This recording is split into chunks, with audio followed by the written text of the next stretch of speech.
change. It's not just the normal, tropical storm situation that we have every year. So what can be done, and who is going to do it? Those are the main questions. And especially when, as I was saying earlier, we're not in a position of the United States. We don't put out the amount of carbon, so it's not on us. Yes, there are things we can do, but it doesn't matter because it's still going to affect us. Yeah, so you have to do what you can where you are. Which means for us, do we build larger seawalls? Do we need more retaining walls? How do we ensure that our population is safe when we do get these large hurricanes? What sort of funding is it going to take to build the proper infrastructure, the drainage that's going to be needed? How do we then provide fuel and electricity to our populations? Because if countries are saying, well, we want to cut out all coal, it's like that's all well and good, but there are poor countries in this world who rely upon coal for their energy. Okay, so let's try again. Sophia Fraser-Binns, are you hearing us quite well now, Senator? I'm hearing you quite clearly, yes. Okay, great. Thank you for joining us. I'm sorry about the challenges that we're having. But when you look at what's happened today with the tropical storm, what's your reaction? Let me just say that, first opposition expresses its own dismay as to what is happening. We know that so many persons have been impacted negatively by tropical storm Grace. But, we're not surprised because what we're seeing is the evidence that climate change is real. Just 2 months ago in July, you may recall we had another one that we had to contend with, and the bill at that time was over $800 million. And the fact of the matter is, we can brace, we must brace for these things, because as the climate change becomes a reality, as there are more rising sea levels, warmer temperature, you find that the weather patterns are going to change considerably. So you're going to have more frequent occurrences such as we have today, and with far more intensity. I could not hear you clearly, but I listened to one of the questions you asked, Evan, about, and I'm paraphrasing, but it had to be, was this really a tropical storm as opposed to a hurricane? And the fact is that it was a tropical storm, but you have seen yourself the devastation that has resulted. And regrettably, this is what we, as small island developing states, are likely to face as we continue with this whole change in our climate.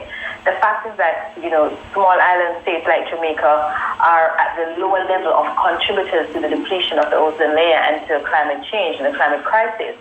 But regrettably, we are the ones who are most impacted.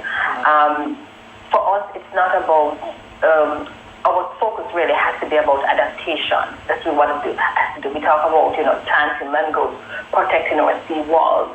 We're talking about environmental friendly development. I saw a snap today where a construction that apparently, was said to have been done recently was destroyed. We're talking about making sure that all the funds that we advocate for and that we receive as a country are used in a climate smart way, because that is going to be the only way for us to truly build resilience and to ensure that our people's lives and livelihood are protected. Senator, I'm looking at the COP26 right here, and part of it says to protect, restore ecosystems, build defenses, warning systems, infrastructure, etc. Also in here, there's supposed to be $100 billion in climate finance per year. How much of that would you like to see Jamaica actually get, and what do you think would be the most immediate thing we need to do with such funding towards rebuilding and ensuring that we don't get flooded out every hurricane season? Right.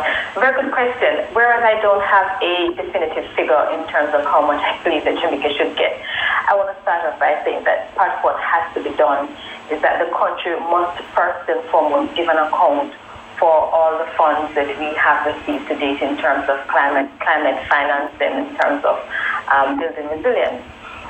That, I believe, will also be an imperative in determining how much money we will get. The second point I want to make is that however much we get, and I'm really hoping that Jamaica, like other Caribbean countries, will get a significant percentage, because we are the ones who are most impacted by climate change, is that we ensure that we have to do business in a different way. So just talking about, looking at NRCA. We're talking about ensuring that we replant mangroves.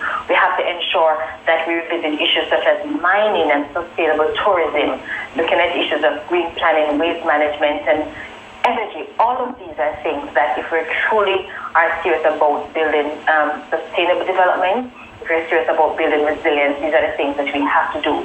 We're talking about building coastlines that are sturdy, that are resilient. We're talking about improving people's livelihood, of course, so that they do not feel that they have to live on the riverbank or they have to live on the coastline. These are some of the things that we're going to have to prioritize.